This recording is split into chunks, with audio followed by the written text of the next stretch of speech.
Aditya Tiwari and I welcome you again in my channel Science Facts of the World. And इतने दिन के बाद आने के बाद क्यों ना आज थोड़ा सा marine facts पे ध्यान दिया जाए. So I have brought some marine animals that are good, that are extinct. मतलब कि जो animals अच्छा है extinct हो गए, वरना पता नहीं आज क्या हाल होता. So let's begin with the top 5 animals that are good to be extinct. Let's go. So guys, our first animal is dino shark with a snout of doom. So ये जो shark थी, ये actually में swordfish की ancestor हुआ करती थी about million of years ago and basically helicopterian and इसका जो एक scientific name है dino shark का, वो है Edestus. बिकॉज जैसा आप देख सकते हो, ये जो शार्क है, इसके जो टीथ है, जो गम है, वो उसके माउथ के बाहर है और वो ऐसे कर्व है, जो डूम होता है उस टाइप में है.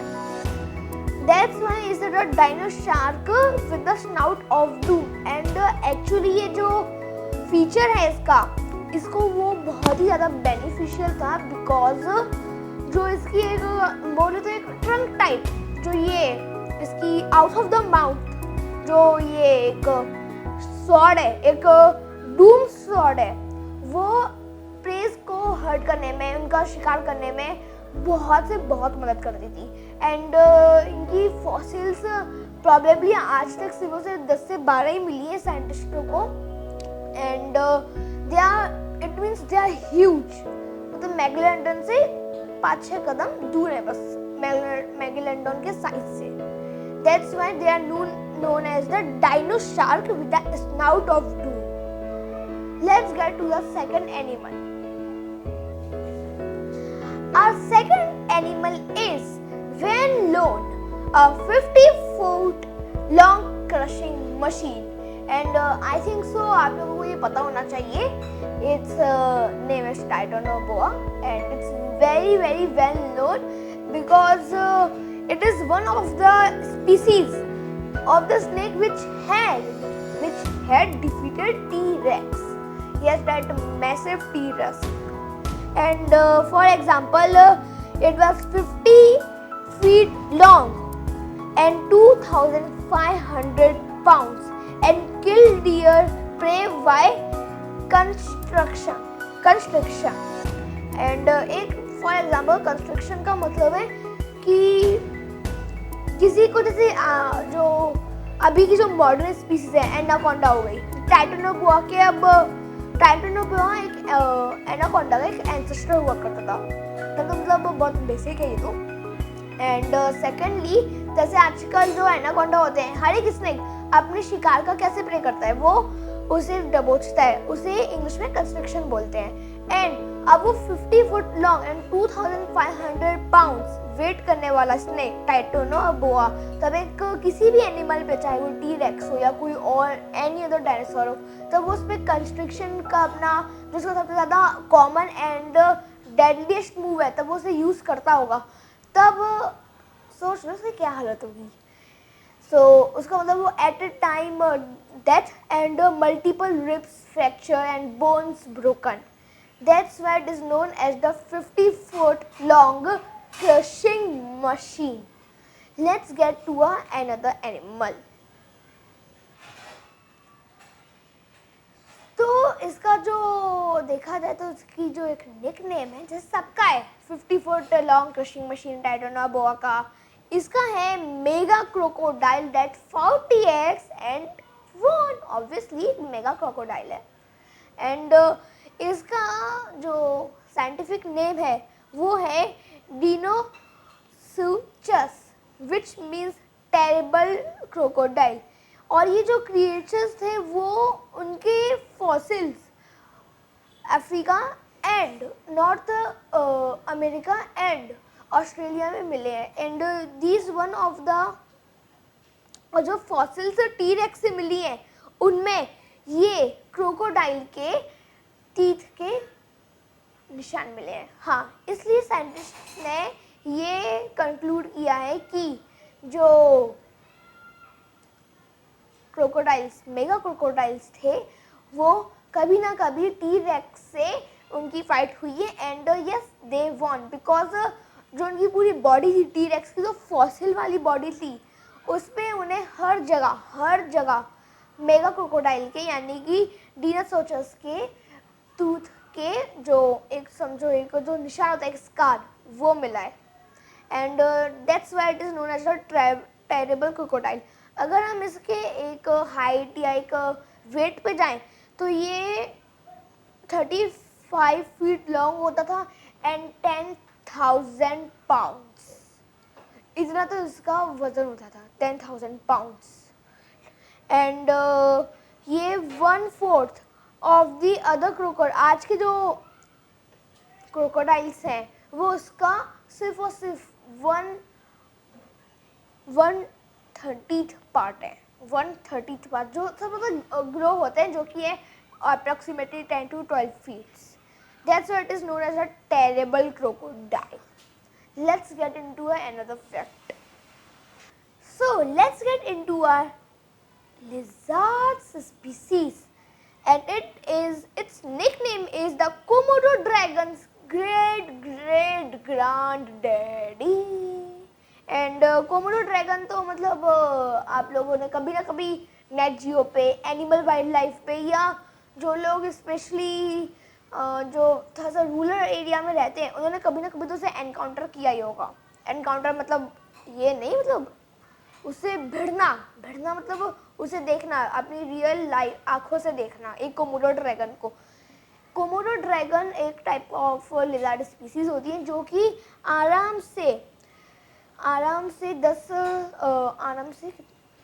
6 से 7 फीट ग्रू हो सकती हैं अप्रॉक्सीमेटली एंड एक highest height of an human body उतनी वो बड़ी हो सकती हैं but in India it is only found in 4 to 3 feet but in other countries like and continents like North America, Australia and some parts of Asia too they are found in a huge size which is 6 to 7 feet and the ancestors of the Komodo dragon which is known as the great granddaddy of the Komodo dragon was around 18 feet long and 1,300 pounds and they vanished from Australia about 50,000 years ago.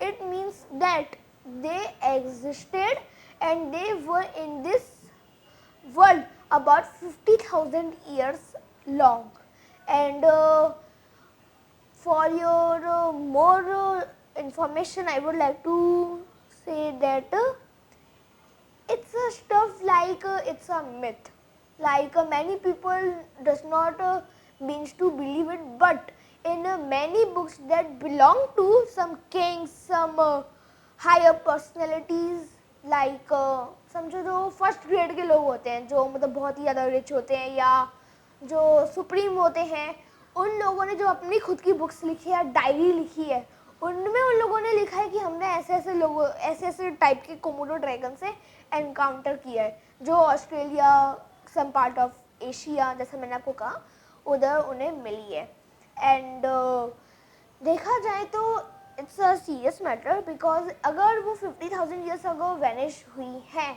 तो मतलब scientist को इतना knowledge तो होना चाहिए क्योंकि अगर वो 50,000 ईयर्स अगो वैनिश हुई है और हमें इतना भी पता है कि वो कौन कौन सी लोकेशन से हुई है इसमें विकीपीडिया में क्लियरली ऑस्ट्रेलिया का नाम दिया है so scientist I should say that scientist should prefer to research about Komodo dragons more in Australia because अगर उनके ancestors जो कि 50,000 years ago vanish हुए so it's a very big deal. Let's get to the last animal which is it's not an animal, it's a human being and you should guess who am I talking about. Let's get into that. Yes, its name is the real life Bigfoot and मतलब बहुत सारे news channels में Bigfoot के बारे में बातें हुई हैं उन्हें इंडियन मैथोलॉजी से भी जोड़ा गया है उन्हें बोला गया कि वो एंसेस्टर्स हुआ करते थे एंड देखा जाए तो रियल बिगफुट के बहुत सारे एविडेंस मिले which concludes that the bigfoot Bigfoot were used to exist in the world and इनका जो रियल साइंटिफिक नेम है वो है giga गाइगनटोपिथेकस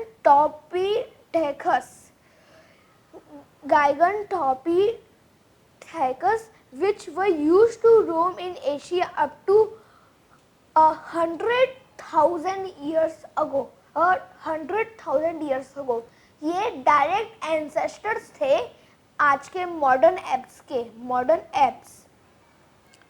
and their diet was usually like us, fully vegetarian, but then again males were had to have an arm span of around 12 feet. मतलब 12 feet की एक arm span, यानी कि ये इतना उनका 12 feet होता था. And that's one a terrifying bear hug. It means that उनकी जो हाइट होती थी वो उस समय के बियर से भी ज़्यादा होती थी. उस टाइम के बियर, यानी कि जब उसका आर्म स्पैन 12 फुट होगा तो उसकी एक्चुअल हाइट क्या होगी, actual height. And according to the scientist they used to be tall around 14 feet. जिन लोगों ने गैस किया बहुत अच्छी बात है, वो 14 फीट टॉल हुआ करते थे. एंड मेनली उनका weight around 2000 pound to 3000 pound होता था. पाउंड्स, वो भी 2000. Just imagine. And these were used to and scientist found there एक तरीके की मतलब फॉसिल नहीं, मतलब उनके कुछ फुटप्रिंट्स जो अभी भी हैं कुछ जगह, वो भी अराउंड कितने साल पहले वो मतलब 100,000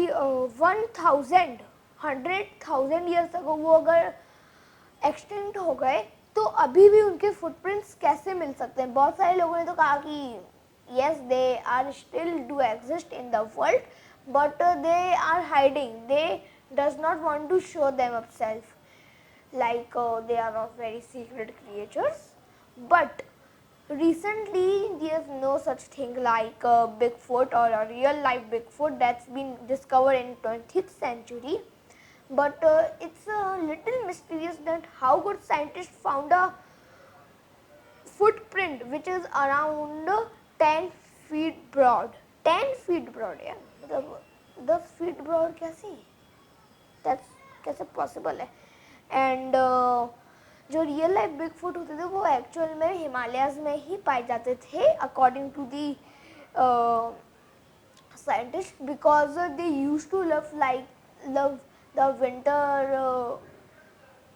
विंटर एंड उनकी जो फर हुआ करती वो जो आजकल के जो समझो मतलब एक काऊ है, बफेलो है, बियर है, टाइगर है, लायन है, सबकी फर मिक्स कर लो और जो उसकी ब्रिथ बनेगी उतनी मोटी तो उसकी जो फर होती थी वो हुआ करती थी, which helped him to help it to be habited in winter seasons.